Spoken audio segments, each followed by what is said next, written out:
how do we measure the economic progress of a country. Particularly, we measure the economic progress of a country using what we call a GDP or GNP. But then we have also seen that this the measurement of uh, GDP and GNP growth and your national income accounts has obscured that powerful perspectives on what should be development is not focused on.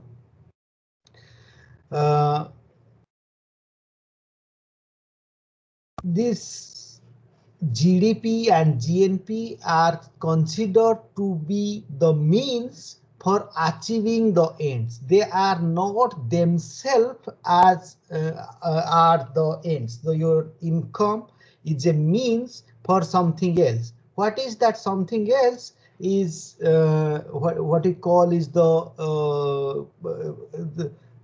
development of the people. When we talk about this development of the people, and why do we talk about this development of the people? Because people are the real wealth of a nation. Therefore, the basic objective of development is to create an enabling environment for people to enjoy a long, healthy, and creative life.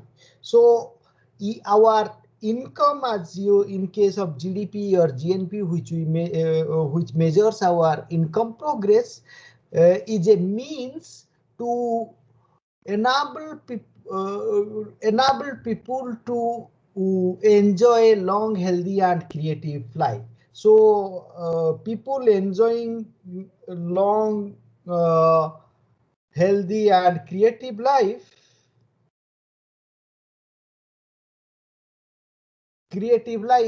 is the objective of our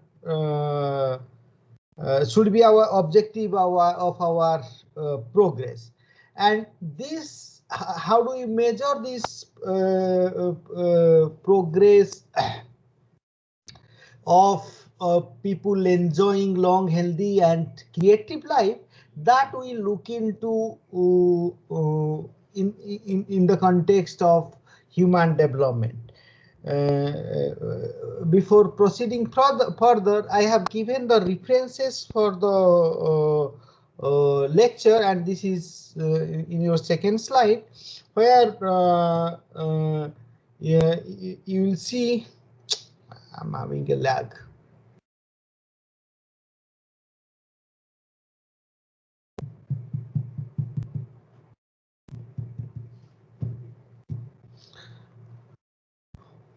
Where I have given given three references. These are the references for the UNDP, United Nations Development Program Human Development Reports, particularly the 2019, and you can look for the 2020 as well.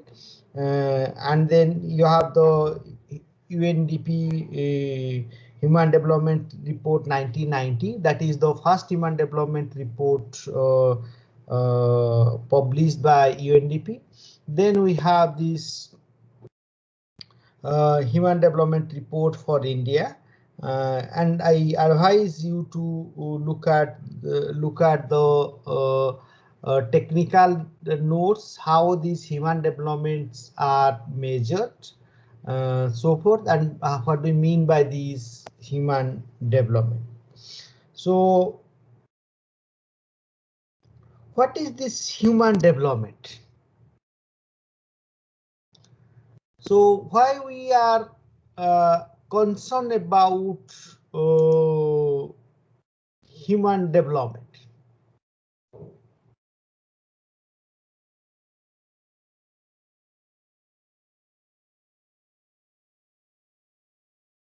We are considered particularly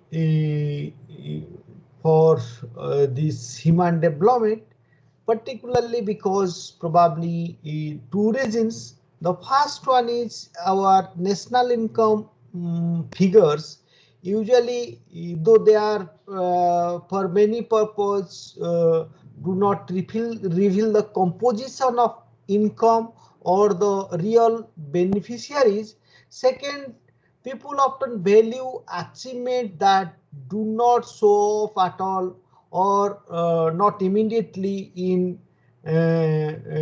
measuring our income. So when we are measuring income, whether you have better nutrition and health, or you have better services, or you have greater access to knowledge, or you have a secured livelihood, these things are not reflected in our measurement of national income, or you say GDP and so forth. Similarly, if a country is producing, say, agricultural products which provides the foods to the masses, and another country is producing, say,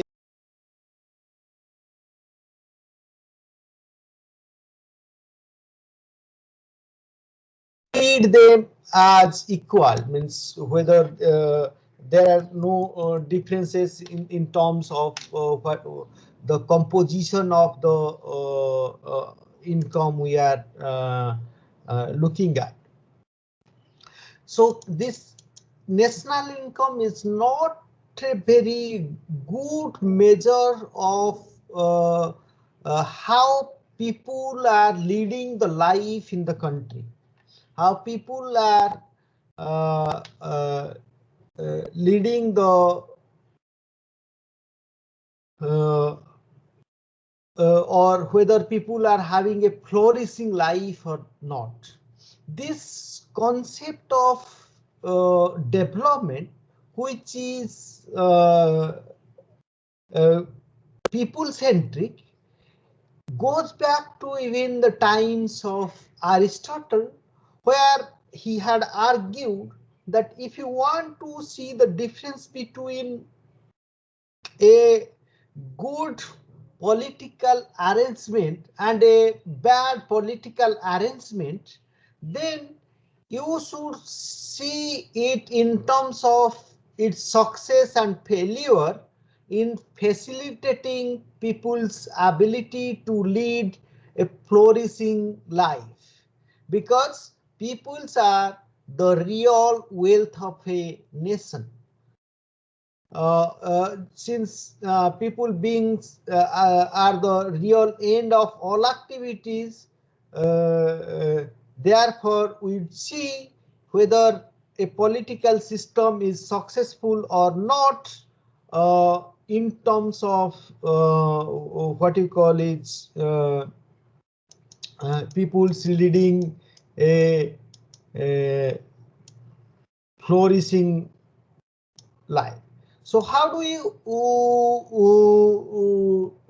define or what you see is when we concentrate on national income, where the accumulations of commodities and financial wealth are the major concerns, we usually forget the real objective of our development, that is to create an enabling environment for people to enjoy long, healthy and creative lives.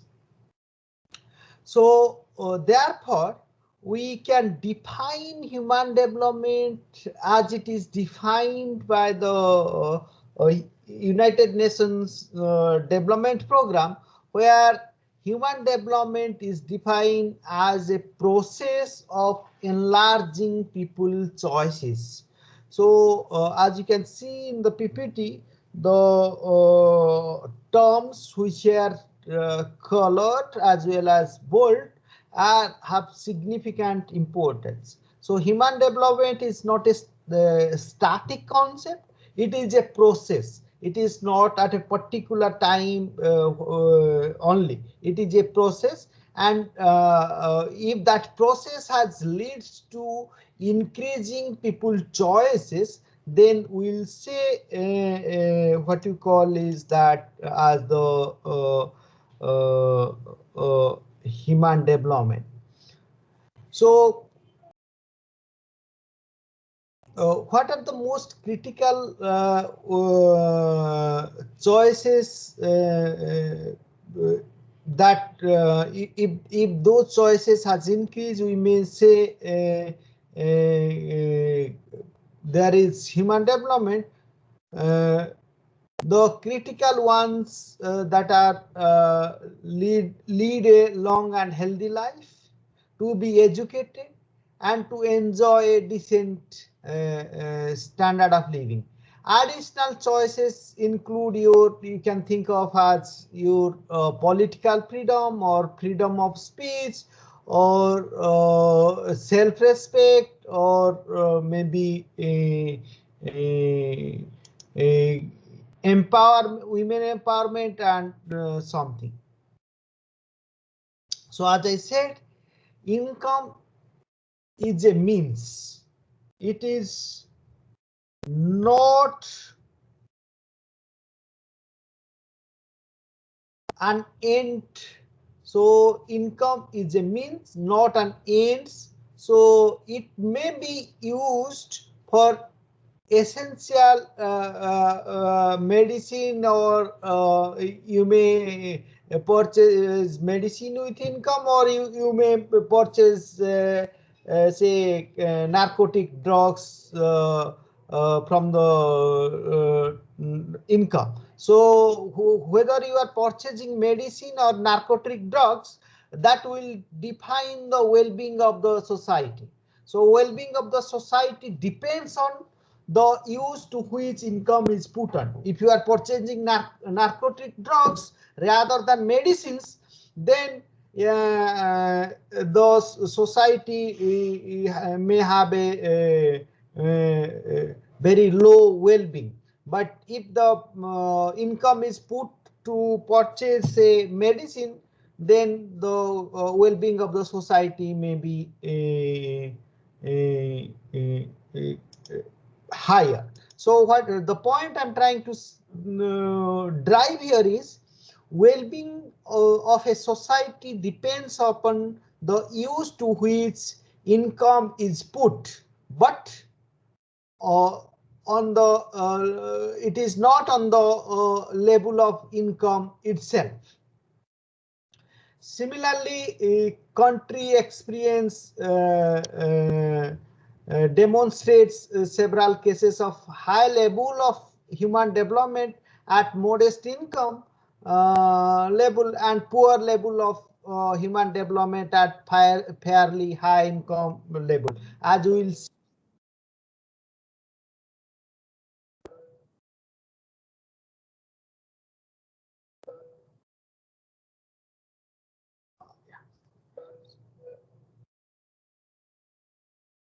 So as we'll see later, there are countries, particularly you will see there are Gulf countries which have very high level of income, but they have low achievements in human development, because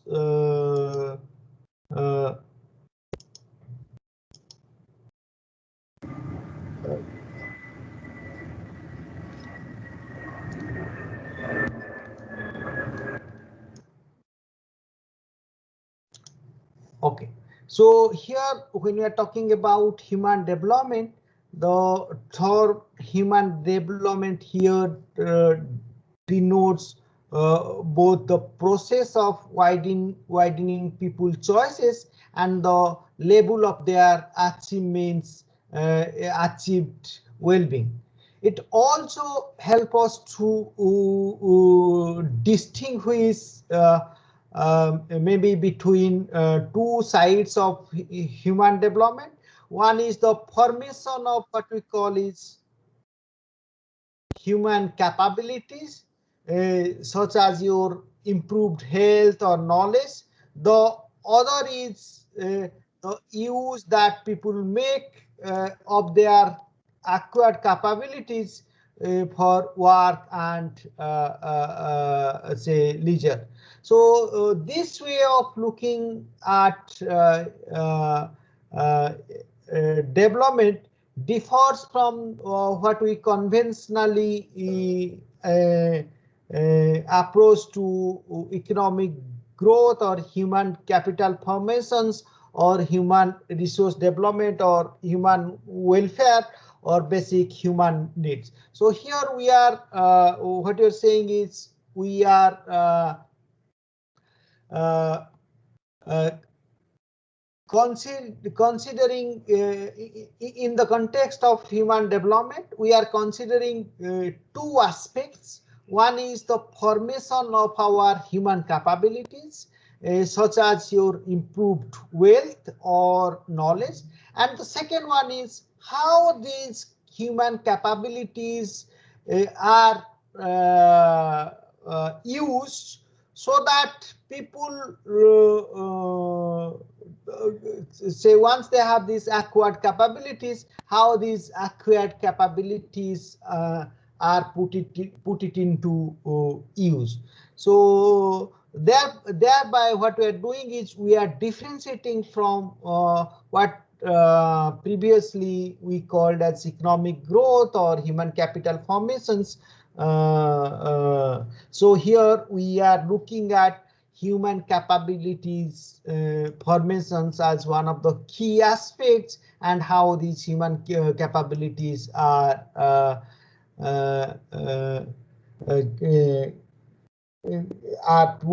put into use. Furthermore, the GDP or GNP growth is considered to be necessary for our human development, but it is not a sufficient conditions for our human development. What I mean by this is human progress may be delayed in or maybe reduced in some countries despite rapid GNP growth or GDP growth, or maybe high per capita income levels, unless we take some additional steps to improve the capabilities of those people.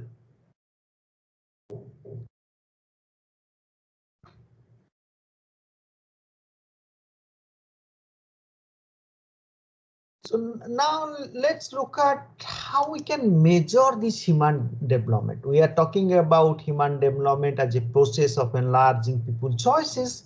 Then how we can measure this human development.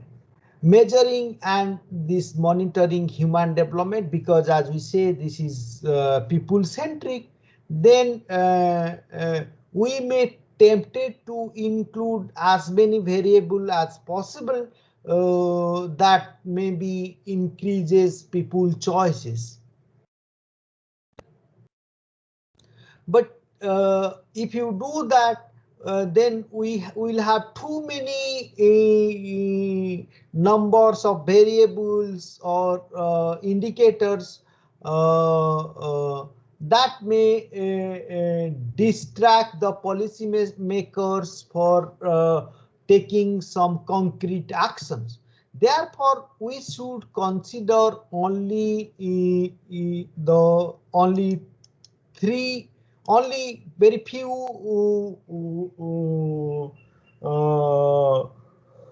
or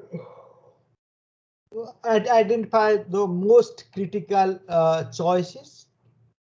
And in the 1990, when the first human development report was published, in there they have considered three essential elements of human life that should drive our key critical choices. So one is what you call is the longevity.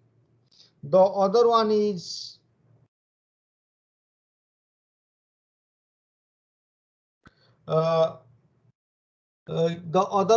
what you call is your knowledge, and the third one is your decent standard of living. So these are rather than going for an infinite number of choices that will reflect human what you say uh, that will reflect enlargement of human choices.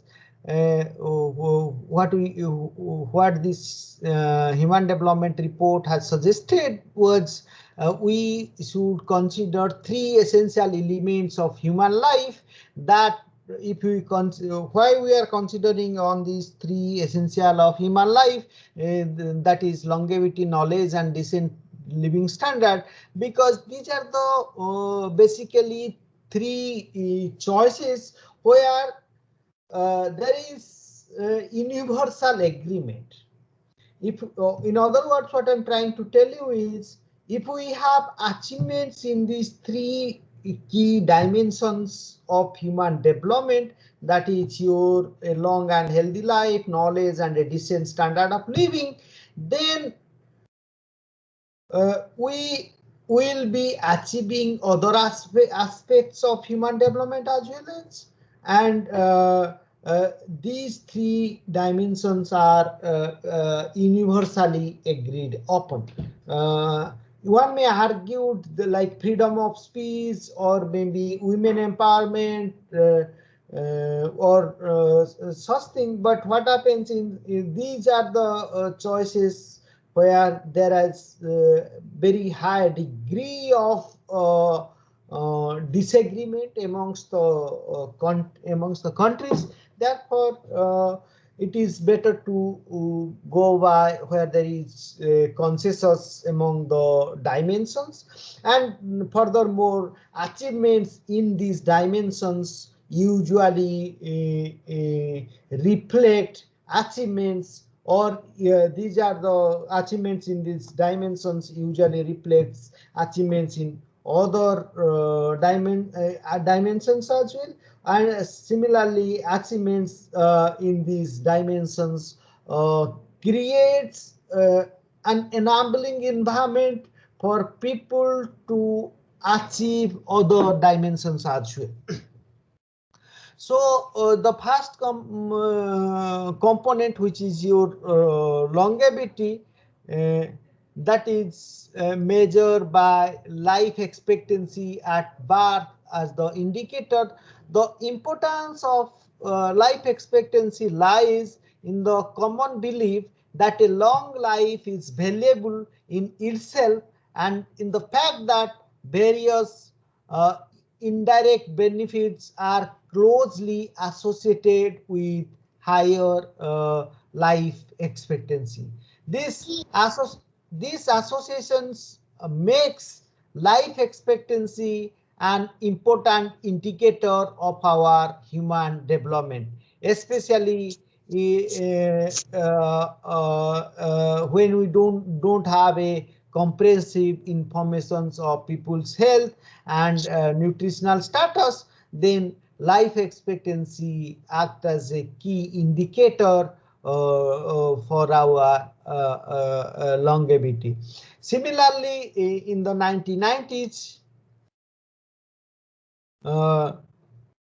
the second component, which is knowledge, that was measured by our adult literacy rate and the combined gross enrollment ratio. The literacy figures are only a crude reflection of our access to educations, particularly to the quality of educations there is this uh, these literacy figures, which are only a crude reflection of our access to education, but not the quality of education. But literacy in a person's is the first step in learning and knowledge building. Therefore, literacy figures are essential in any measurement of our human development. Uh, Similarly, we could give more importance to our higher education's levels. Uh, but for the basic human development, literacy deserves the clearest emphasis. Therefore, knowledge is measured by the two indicators of our adult literacy rate and the combined gross enrollment ratio. So because there are disagreement about these indicators of our knowledge, in recently these indicators has been changed to what you call is mean years of schooling and average years of schooling.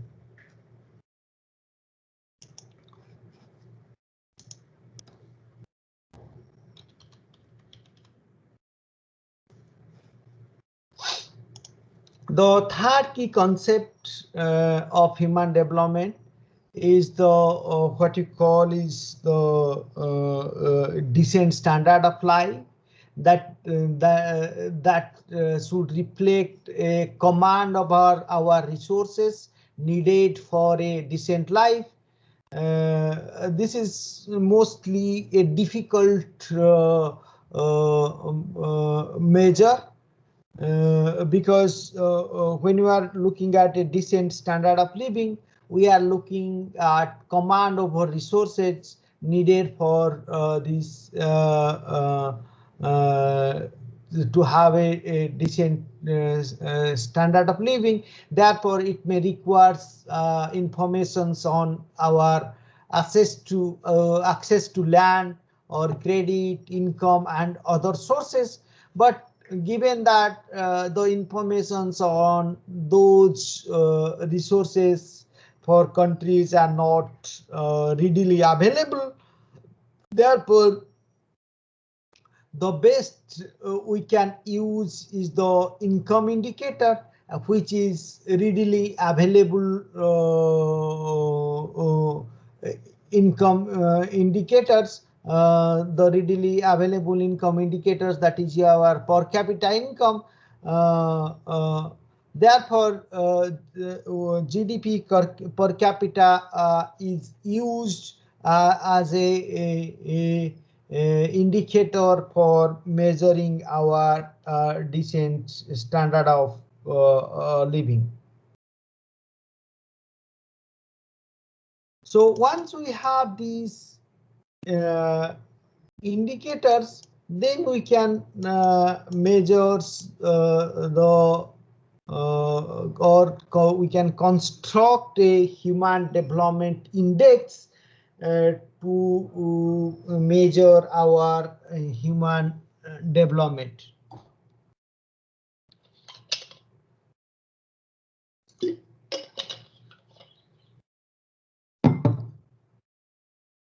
Before going further, let me tell you what human development index and human development are two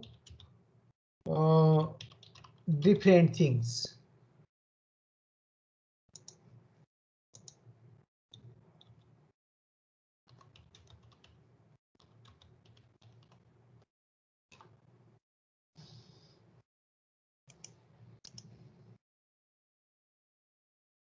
When your human development implies enlargement of our choices, whereas your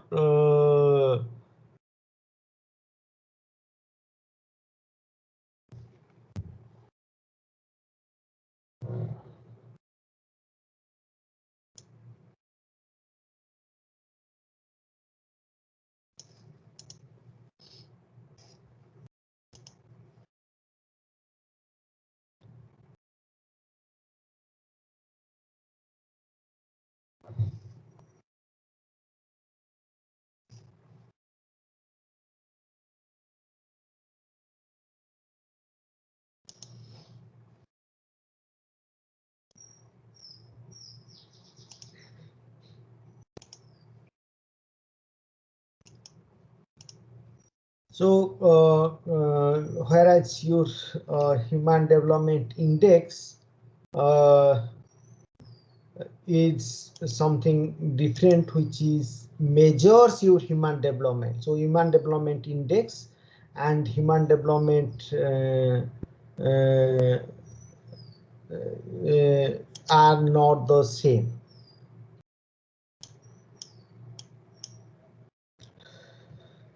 So we measure our human development using the concept of human development index, and in that human development index, which is a composite index of measuring the key dimension of human development, that is your longevity, knowledge, and a decent standard of living.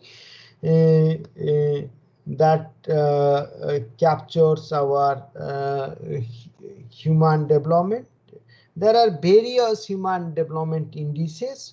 One is your human development index, which will a summary measure of our human development.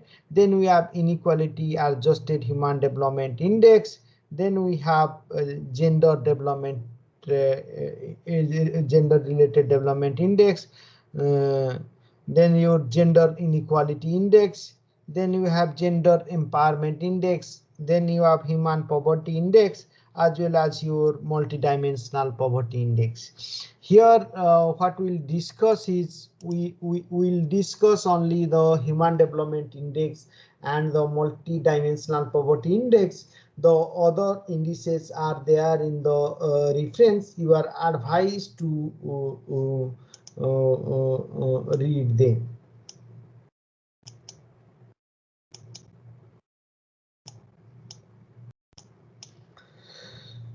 So how do you generate this human development index? So what is the how do you as we say that human development index is a summary measure of our human development, and we say our human development is nothing but increasing our human choices.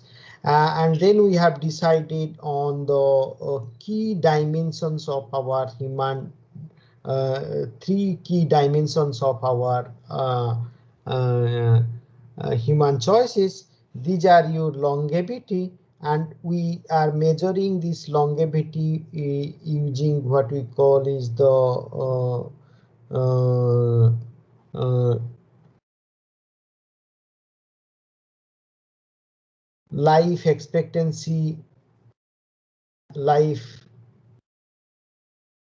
expectancy at birth, and then knowledge we are measuring using mean years of schooling,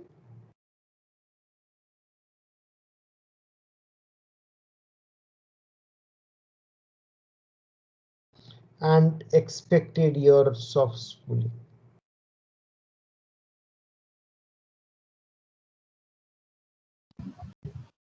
And then we are measuring decent standard of living using what you call is uh, GDP per capita.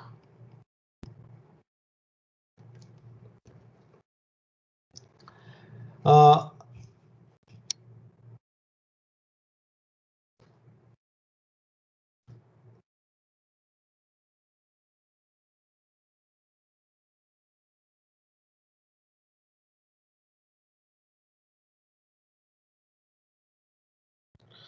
Yeah. So once we have these indicators, these here life expectancy is how many years if a child is born today, how many years he or she is expected to live, is gives your life expectancy at birth. Then your mean years of schooling and expected years of schooling. Your mean years of schooling are based on the duration of schooling at each level of schooling, whereas your expected years of schooling is, estimates are based on two factors, that is enrollment by age at all level of educations and number of children of school age in that population for each level of schooling. So your mean years of schooling, you can say, is a average years of schooling, whereas your expected years of schooling, given the enrollment pattern in the country, if a child is enrolled today, how much years of schooling that today that candidate or the that kids will complete, that is your expected years of schooling. So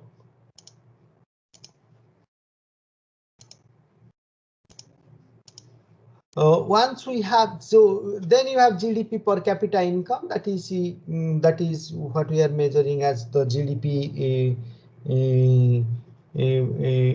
per your divided by population. So as you can see, these are your dimensions.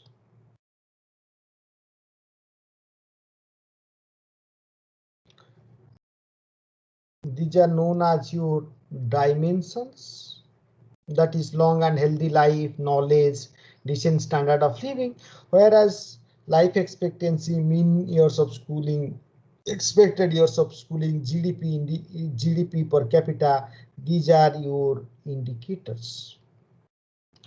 So each dimensions we are measuring by different indicators, and we see these different indicators are in different measurement units. Like your life expectancy is in years, whereas GDP per capita is in purchasing power dollar terms. So as we see, they are in different measurement unit. Once you have these different measurement units, it will be difficult to aggregate them. Therefore, what we do is we normalize these indicators with respect to their bounds, that is the maximum and minimum values. So we aggregate these indicators by normalizing them.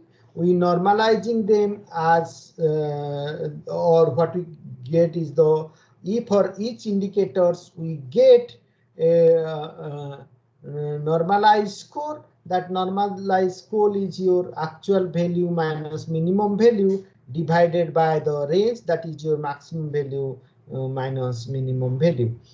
So this normalization procedure we follow for the indicators of life expectancy as well as your mean years of schooling and average years of schooling.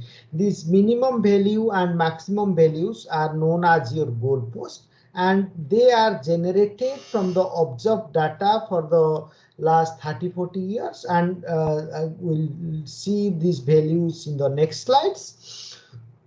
But in case of income indicator, that is GDP per capita, what we do is we take a logarithm, log of actual value and log of maximum and log of minimum. So we take logarithm transformations for the income value. So where do we take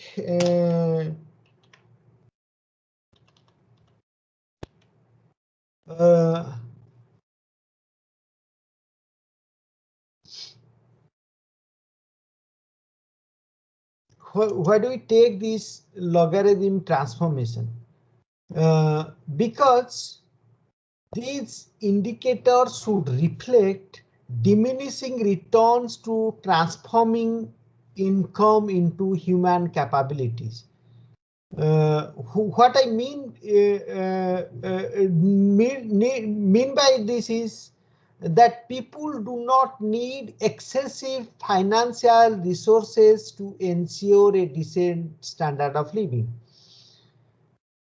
So when you are taking logarithm transformations, then this reflect converting your income to your human capabilities go on diminishing. Let me give you an example that will illustrate it. Let's say you are giving 10,000 rupees to a very poor person. Then that may increase that person's choices to some extent. Now you are giving that same 10,000 rupees to the richest person in India, let's say Ambani's or something like that. That in that case, what happens? Will that 10,000 will increase the choices of Ambani's? Most likely not, but there are increase in choices by the poor persons whom you gave that 10,000 rupees. So what you see is once you reach a threshold level of income, beyond that, when income increases, that will not translate into increasing human capabilities. And in that income indicator, we should be capturing this, and we can capture this by log transformations, which will reflect diminishing returns to transforming income into human capabilities. That is why we are taking natural log in the case of income indicator. Now look at these indicators. So you have these dimensions. So this is dimensions. Your what you call is the longevity dimensions, or we are writing it as your health. Then you have knowledge dimension. That is your educational dimensions. Then you have your decent standard of living dimensions. So where we are measuring through per capita income, mean years of schooling and expected years of schooling and life expectancy. Then we have this minimum and maximum. Like in case of life expectancy, the minimum is 20 years and the maximum is 85 years. Similarly, for expected years of schooling, it is 0 and 18 respectively. Similarly, mean years of schooling 0 and 15, and then in case of per capita income, it is 1,000 and 75,000. We'll look into an example and we'll see how it is done. These are known as your goalposts for calculating the human development, and these goalposts are generated from the observed data for the last many years for various countries. Recently, the latest in the uh, latest human development reports, India's rank that is in for the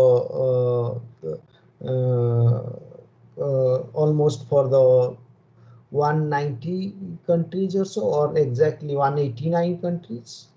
For 189 countries, the Human Development Index was calculated, out of which India's rank is 131 and having a score of 0.645. So for India. If I can just briefly describe the procedure that is given in the next slide here. So we have these dimensions. Once we have these dimensions, a long and healthy life, that is your longevity, and the other is your being knowledgeable, and the third one is having a decent standard of life. These are the dimensions. These dimensions are measured by these indicators, and for the a long and healthy life, we have the indicators of life expectancy. Uh, and for the knowledge, we have the indicators of mean years of schooling and expected years of schooling. And for a decent standard of living, GDP per capita is measured, is one of our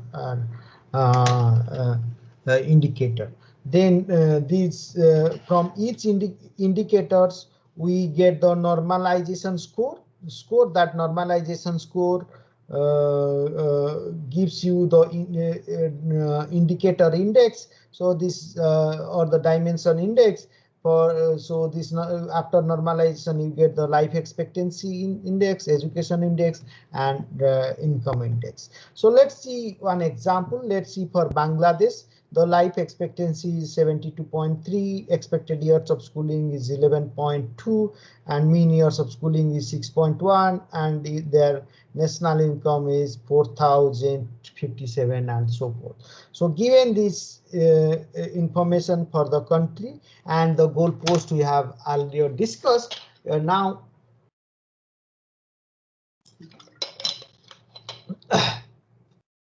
we can calculate the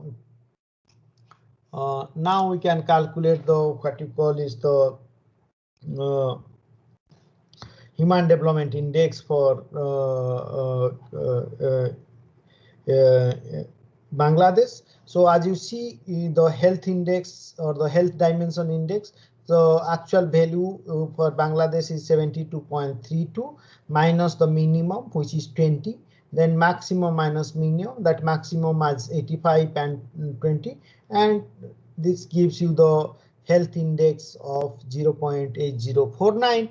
Then now for the expected years of schooling, the actual value is 11.2 and the minimum is 0 and maximum is 18. So this is 18 minus 0. So you get 0.622. Similarly, mean years of schooling, the actual value for the or what is achieved by Bangladesh is 6.06 minus the minimum, which is 0, and then maximum, which is for mean years of schooling, is 15, and the minimum is 0. So that gives you a minimum years of schooling is equal to 0.40. Now we can calculate the education index as the average of these two indices, that is the two indicators, expected years of schooling, that is as well as mean years of schooling. So average of these two gives you the education index or the knowledge index. So now you have the income index. See, in case of income, we are taking a log transformation as we have discussed, and then a log of the what is observed for Bangladesh, that is 4,057 minus log of the minimum, which is 100, and log of maximum, which is 75,000, and then we get this income index. So now we have the income index, health index, and educational index. Now we can calculate the human development index as the geometric mean of these three indices. So and that is the health index, education index, and your income index to the power 1/3. That is the geometric mean of these three indices gives us this Human Development Index. So we get the Development Index for Bangladesh at 0.614. Here we note that the Human Development Index is measured using the geometric mean of the three indices for the three dimensions we have taken into account. But earlier, rather than using the geometric mean, usually the arithmetic mean was applied. So when we are applying arithmetic mean, then in that case what we are doing, there is a implicit very strong assumptions, because we in that case we are giving equal weights to each dimensions, and we are assuming there is a perfect substitutability. Say in that sense, what I mean, if one dimension is increased by say 0.01 and another dimension is declined by 0.01, then over a time, then you will see the HDI didn't change, because what you're saying, say your education index has increased and health index has declined. So education index has compensated for the decline in your health index. So that is why we are saying education is being treated as perfect substitute for the health index. So in case of we are taking the what you call is the uh, uh, education.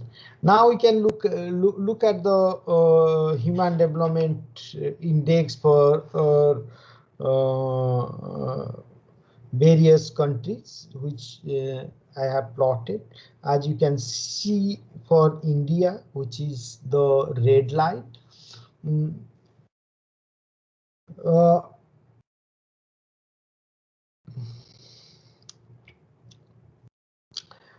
Norway, which is the first rank country in the Human Development Index for 2019 as well. You see its HDI is very close to 1. So as we see in case of our normalization score, each index or each dimension index will vary between 0 and 1. And when we are taking arithmetic mean or the geometric mean of these three indices, therefore our HDI also lies between 0 and 1. And 0 being it is close to 0, then there is low human development, whereas if it is close to 1, then it is what we call is very good human development. And as you can see for Norway, as well as Netherlands, it is very close to 0.9 above, and so they are having very good human development. If you look at India and China, the difference between India and China in the 1990s was less, but now you see the difference has been rising. Particularly China's achievements in human development is remarkable. If you see Brazil, which was way above China in the 1990s, now China has catch up with Brazil in terms of their human development, as it is shown by this Human Development Index. But if you see, compare between Pakistan and India, see there is hardly any difference, very minor difference in 1990s. In fact, if you go back prior to that, maybe you will get a even lesser difference. But now you see India and Pakistan differences has been increasing actually. So India is doing better in terms of the human development dimensions compared to Pakistan, but it is falling behind China and Brazil and other developing countries actually. So that is how we measure human development nowadays. But as I said, in case of 1990 up to 2010, we are calculating human development differently, particularly in case of education dimensions. The indicators we have used are different, and in that earlier also we are using the arithmetic mean. Therefore we are giving equal weights to each dimensions. Like here we are giving 1/3 weights to each dimensions, and then we are achieving perfect subjectability.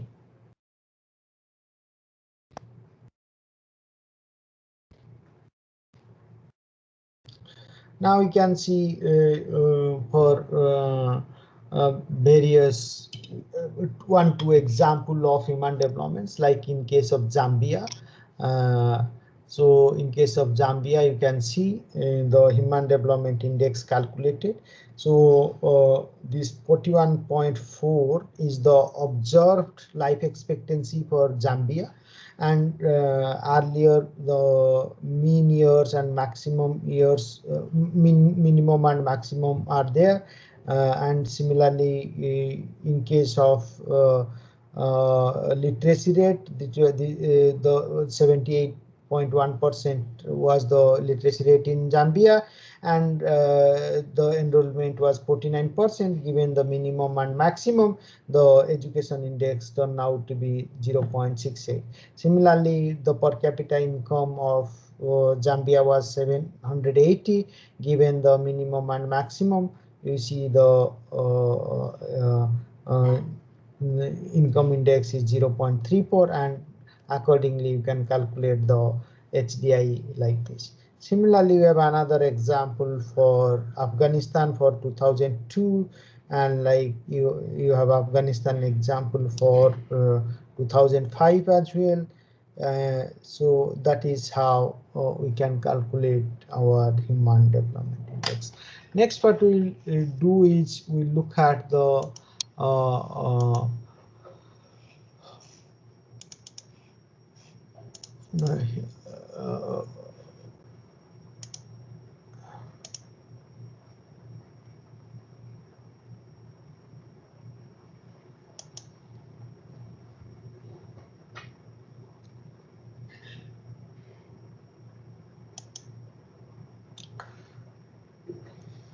and next what we'll learn, inequality adjusted human development index. We'll take a small break, then we'll come back.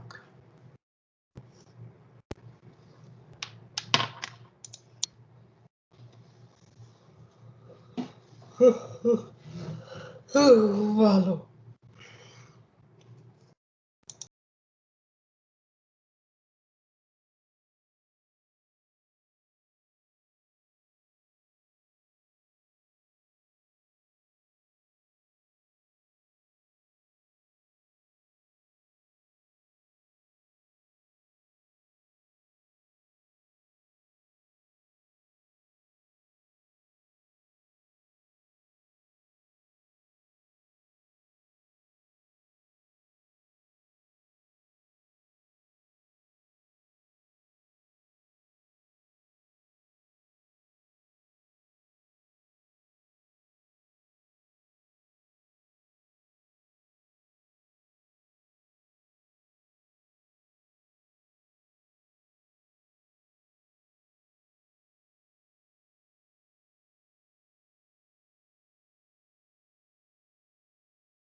So welcome back.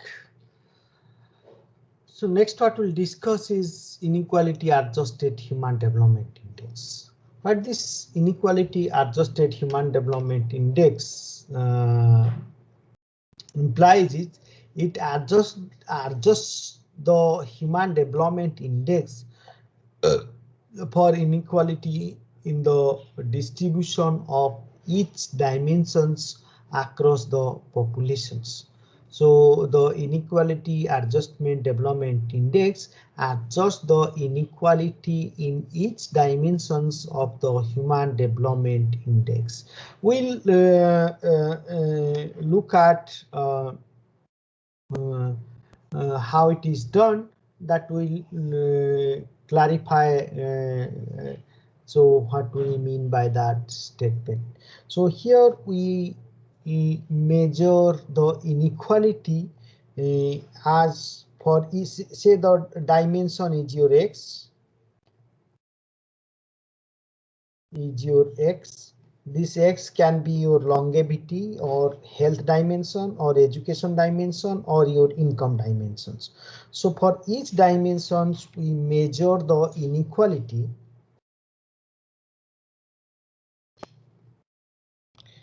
as ax, that is the inequality in the dimension x is equal to 1 minus geometric, that is your geometric mean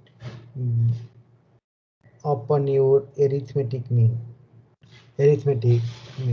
So that gives you the inequality in the each dimensions. Then this is your inequality adjusted dimension index.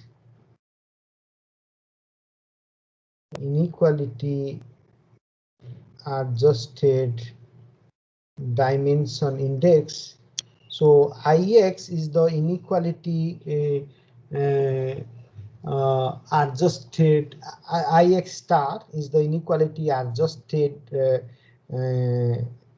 uh, index is equal to 1 minus inequality, which we have measured as Ax, into Ix, where this Ix is the dimension index. Then you can calculate 3 dimensions index, that is health, education, and income. Then you can calculate the inequality adjusted human development index, that is ISDI star here as your inequality adjusted health index, inequality adjusted income index, and inequality adjusted what you call is education index, and you can get the geometric mean that gives you the this thing. So as you see, this is nothing but your if you simplify this, so this is your Ix is a 1 minus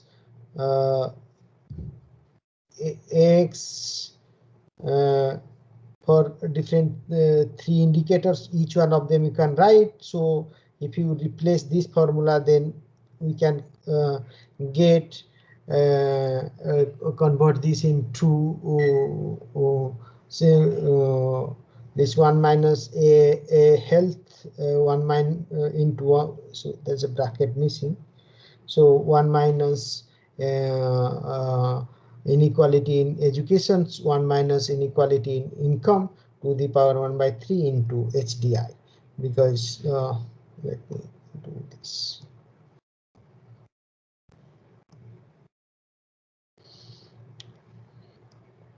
Okay, so what we get is this part and HDI. So inequality adjustment part to the power 1 by 3. This inequality adjustment part 1 minus that is what we call is the loss in human development index value due to the inequality. Let us take an example that will illustrate it in a better way. Like in case of Kazakhstan, the observed life expectancy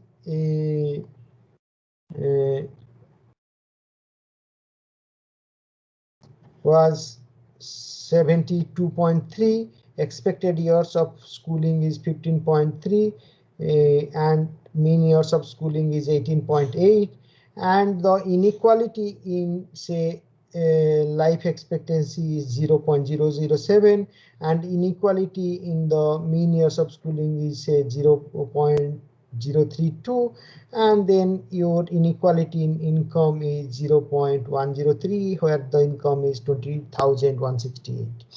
Now you can calculate the inequality adjustment index. So this is 1 minus inequality in that index. So 1 minus 0.007 into the dimension index. This dimension index we can get is 73.2 minus 20 divided by 85 minus 20. That is the dimension index you can get here like this. That is the actual value minus the minimum value divided by maximum minus minimum. So that gives you the dimension index. So inequality adjusted factor and the dimension index gives you the inequality adjusted. So this is your I star, H star. That is inequality adjusted health index. Similarly, in case of educations, you can get the dimension index, that is your 15.3 minus 0 divided by 18, that is a minus 18 minus 0, so that is 18. So that similarly you can get it for the mean years of schooling, and you get these indices. Now you can get the education index as the mean of these two. So the education index you get is this. So 1 minus 0.032. So 0.032 is the inequality in education into 0.8168. That is your index in the education. Then you get this is index in the I star E. So that is inequality adjusted education index. Similarly, you get the education index log of the actual value minus log of your minimum divided by log of maximum, that is 75,000 minus log of 1,000. So gives you the education index, and inequality in education, inequality in income is 0.103. So 1 minus 0.103 into the income index. This gives you the index in the income. So the inequality adjusted. Now you can inequality adjusted human development index is these three indices. Inequality adjusted indices. Geometric mean, so you get the inequality adjusted what you call is the human development index is 0.7592, and you can get the human development index from the each dimension index. So this is your 0. You can see this 0.810 is your 0.0810. This one is your health index. This is this one. Now you have 0.8168, that is your education index, and this is your health index. The geometric mean of these three gives you the human development index, and loss due to your inequality is 1 minus inequality adjusted human development index divided by your the human development index. into 1, so 7.1. So your loss due to inequality is 7.1%. Similarly, you can get the coefficient of human inequality is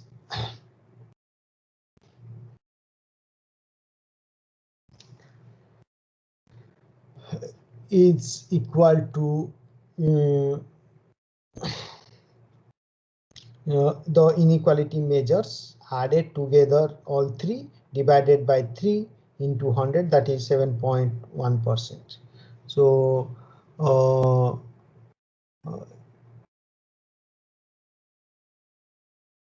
we see an unweighted average of inequalities in health, education, and income is denoted as the coefficient of human inequality. Uh, it averages these three inequality using the arithmetic mean.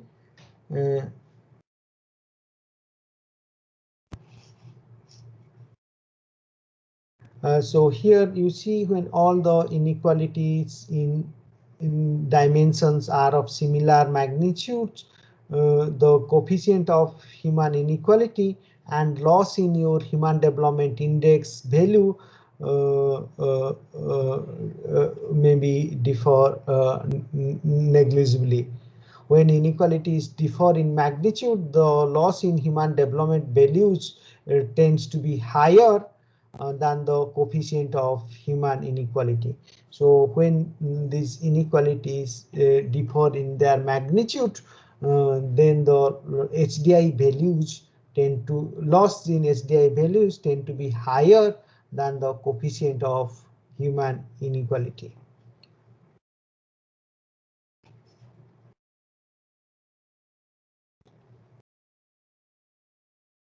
So this is what we have as the uh,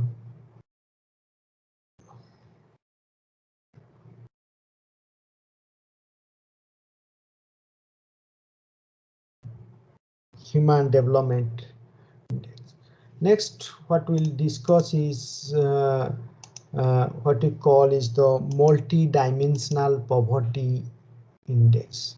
The multi-dimensional poverty index identifies multiple deprivations at the household level in health, education, as well as your standard of living. These are the three key dimensions as we have discussed in the human development framework.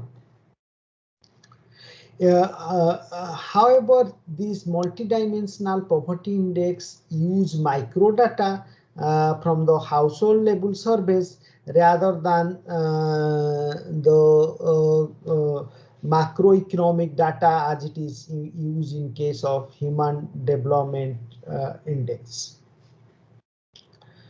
The uh, to identify the multi-dimensionally poor people, the deprivation scores of each indicators in the each dimensions are summed to obtain the household level deprivation score. Then a cutoff of 1/3 is used to distinguish between poor and non-poor people. If the deprivation score is 1/3 or higher, that household is considered to be multidimensionally poor. People with a deprivation score of 1/5 or higher but less than 1/3 are considered to be vulnerable to the multidimensional poor. So as we'll see in the example that will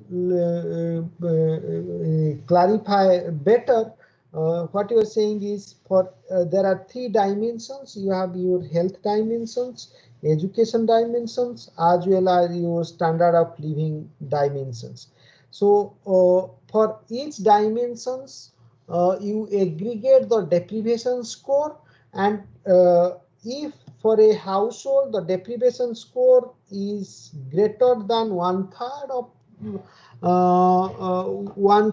the total, then we'll say that household is, if it is say household score, say household this is having a score greater than one third of the total deprivation score, then that household is considered as poor.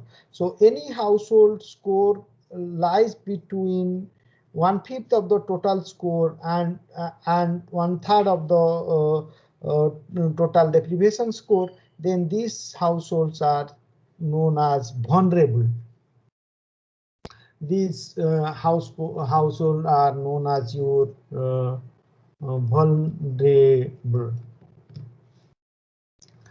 Then the headcount ratio gives you the proportions of multidimensionally poor people in the populations, which is nothing but the headcount ratio, usually denoted as H, is the number of poor Q upon the total populations N. So Q here is the number of people who are multidimensionally poor, and N is the total population.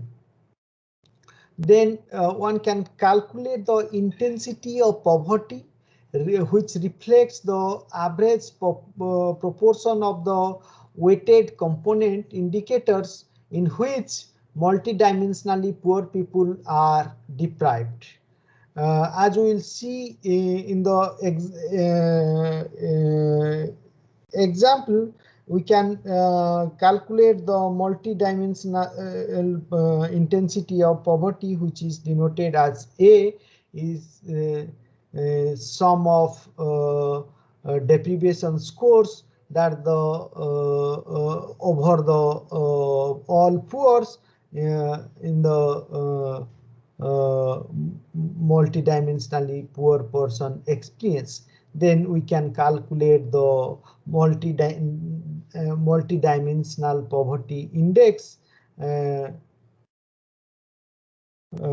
is the headcount ratio times the intensity of poverty. So here SI, which is the deprivation score that the ith multidimensionally poor person experience, the deprivation score, this SI of the ith multidimensionally poor person can express as the sum of the weight associated with each indicator in which the person J is deprived. That is your SI. You can see as the CI1 plus CI2 plus it goes on for the all the indicators. There are 10 indicators, as we will see. So this goes up to the CI10. So SI is the deprivation score of the ith multidimensionally poor, which is sum of the weights associated with each indicator. So if the weights are for the for the first indicator is CI, then CI plus 1, which is the weight for the first indicator, and so forth. We'll see the example that will illustrate it more clearly. So as we see here, there are three dimensions. This is your dimension 1, this is your dimension 2, this is your dimension 3. So there are 3 dimensions, and in the educational dimensions we have 2 indicators. In your health there are 2 indicators, and then in your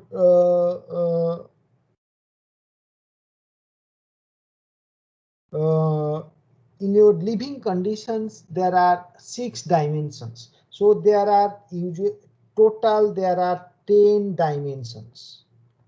So 10 indicators together, 3 dimensions, 10 indicators. So as you can see in educations, there are two indicators. No one has completed 6 years of schooling. At least one school a child not enrolled in education. See, in the multi dimensional poverty index, we are measuring deprivations, whereas in case of human development index, we were measuring achievements. So this is a, you can think of as a, this is a negative value, whereas HDI you can think of as a positive thing, sort of thing. Okay.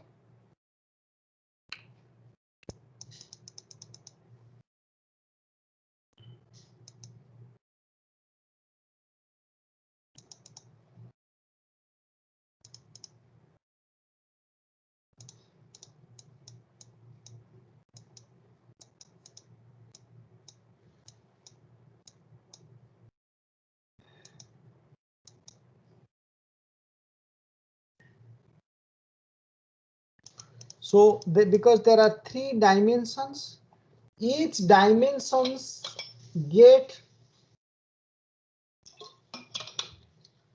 equal weights.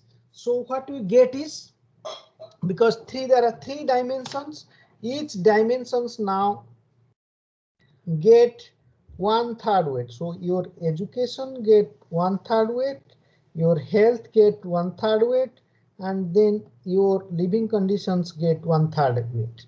Now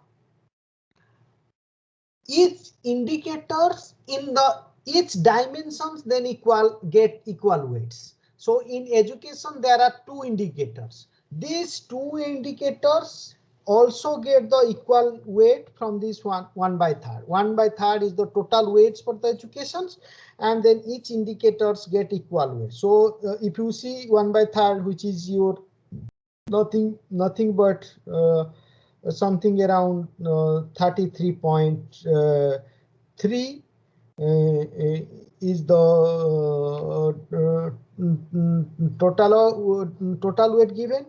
So this 33.3 should be divided by 2, or 1/3 should be divided by 2. So you see the 1/3 divided by 2. So this indicator get 16.7% as the weight. Similarly, the second indicator, at least one school age children also get equal weight. Similarly, in case of health is getting 1/3 weight, and the 2 indicator within health dimension also get the equal weights. So each one of them, as in case of the education, get the equal weights of 6. So all these 4 get 16.7% as the weight. But in case of living conditions, there are 6 indicators.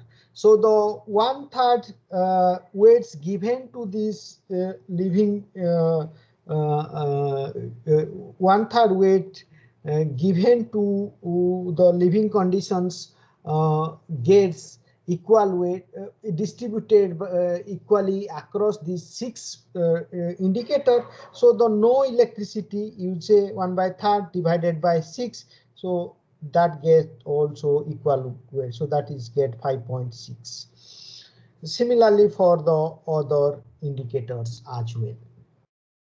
So what happens is, if a household is saying that yes, we are facing that deprivations, then that household will get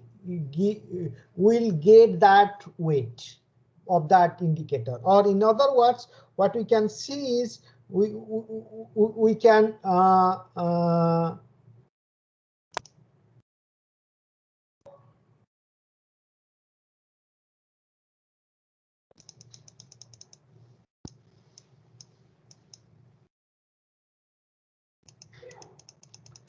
if any household is saying that yes, we are encounter or we are facing that deprivation, then that household will be given will be given this a score of, or it will be, for instance, Let's see here, we have 4 household. Household 1, 2, 3, 4. In household there are 4 people. In household 2 there are 7 people. In household 3 there are 5 people, and in household 4 there are 5 people. Look at household 1. The household 1 is asked whether no one has complete 6 years of schooling. Is it true or false? If for the household 1, they say no, it is not true. So some of the may have completed more than 6 years.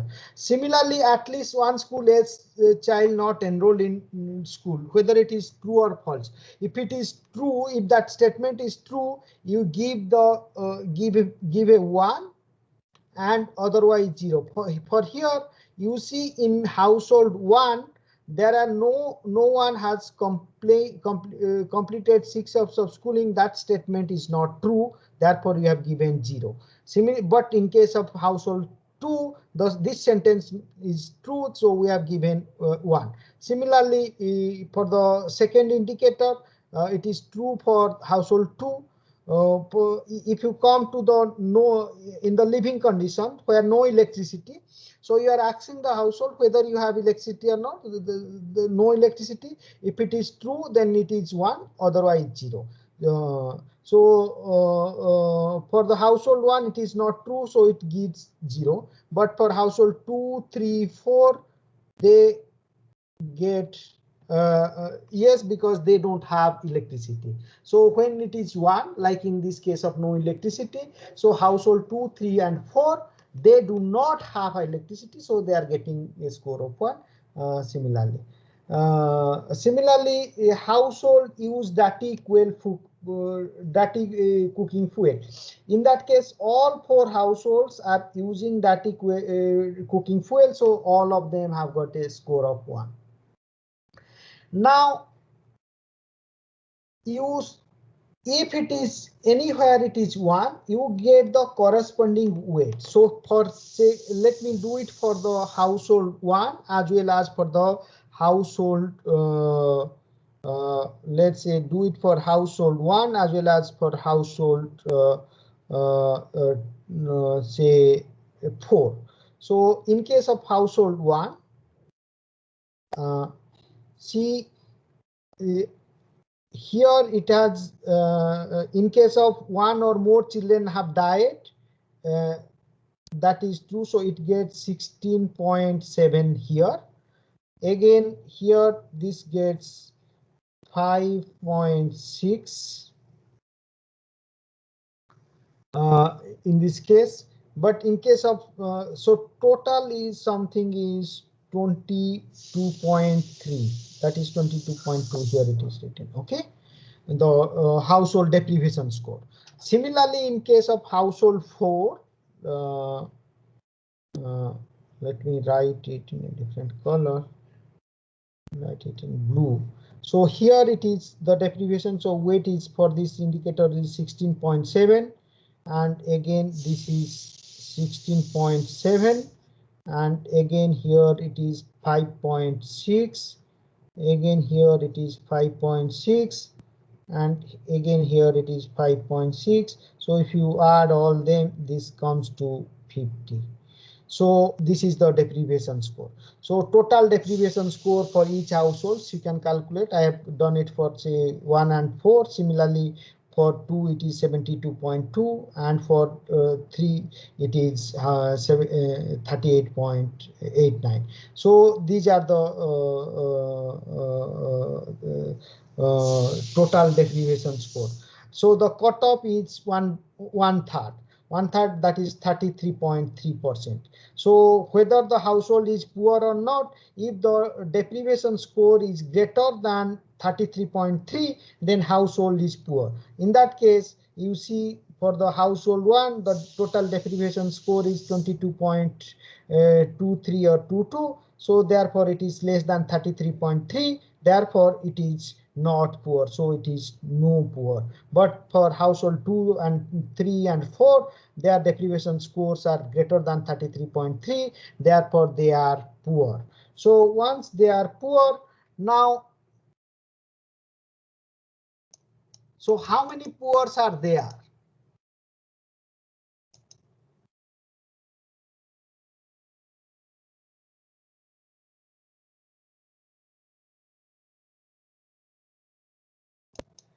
So now we can calculate the head count ratio. The head count ratio is the number of poor divided by the so in household one there are 4 individuals, so they are not poor. But in case of household 2, 3, 4, they are poor. So the total number of poor are 7 plus 5 plus 4 divided by total number of population is 4 plus 7 plus 5 plus 4, that is 20. So that gives you your head count ratio Q as Q is equal to 16 upon 20, that is 0.8. Now we can calculate the intensity of poor, that is A. The intensity of poor is as the formula suggests, that is the intensity, that is the weights given to the each indicators for the course, sum it over. Now here there are 7 people, and for each one of the deprivation score for the household 2 is 72.79. For the each person, the deprivation score is 72.7, and there are 7 people. So that is 7 times your 72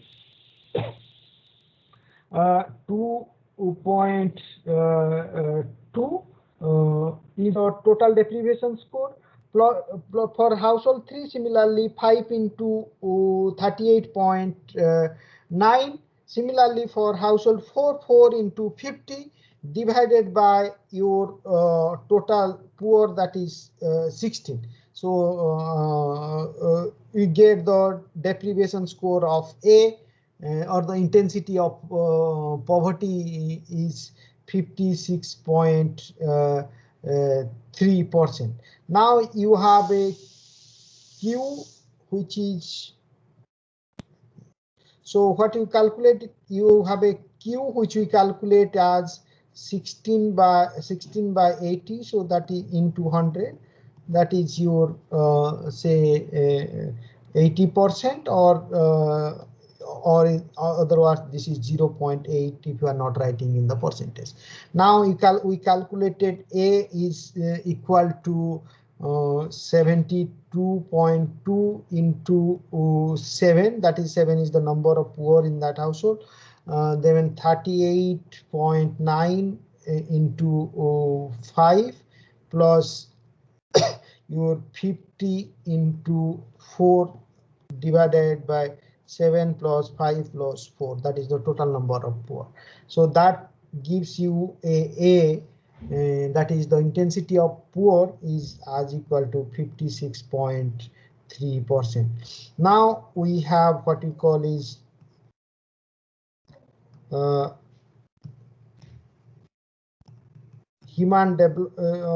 now we have H, which is 0.8, and A, which we get is 56.3.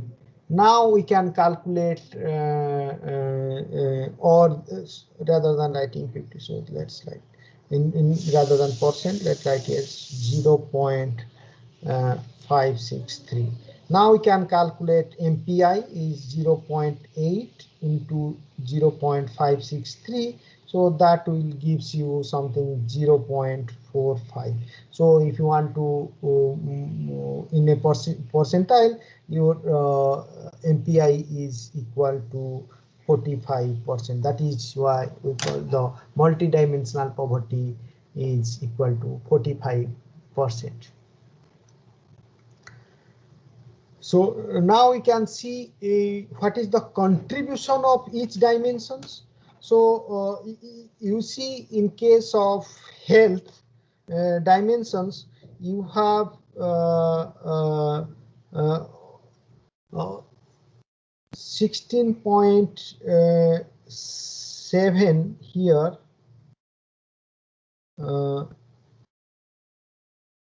16.7, and we have 16.7 16.7 for the no one has completed this, so this is 16.7 into 6 into 7 and 16.7 into 4 plus here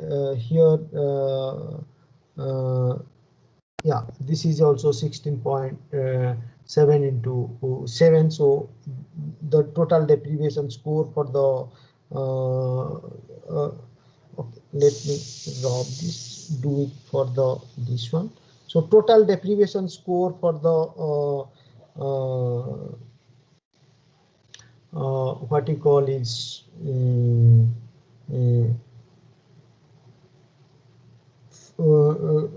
for a health index is this is in these dimensions. These are the deprivation score.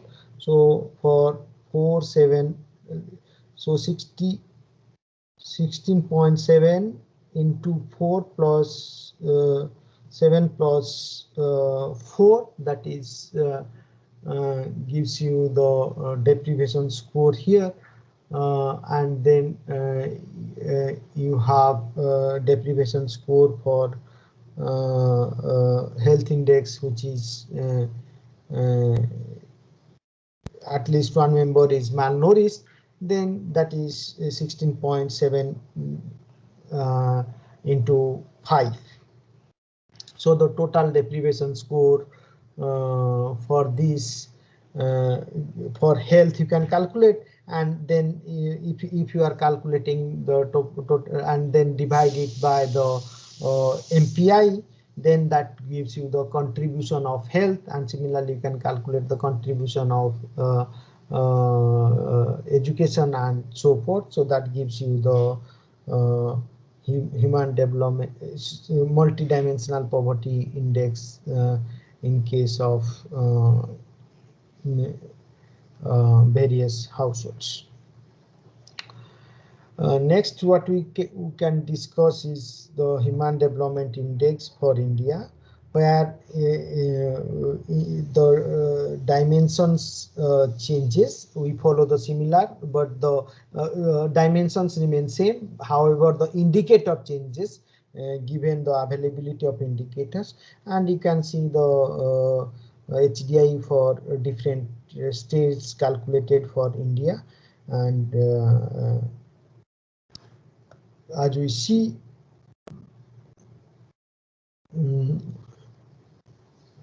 there's missing one. There's Kerala here.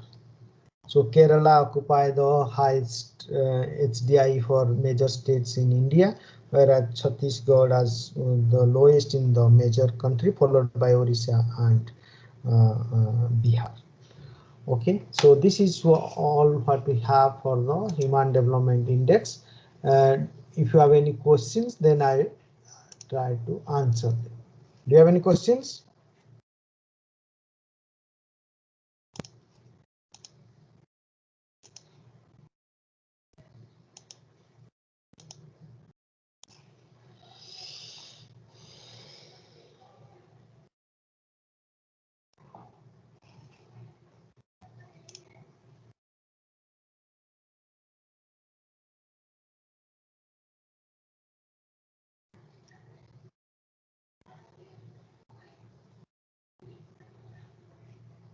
No questions? Then we will stop here.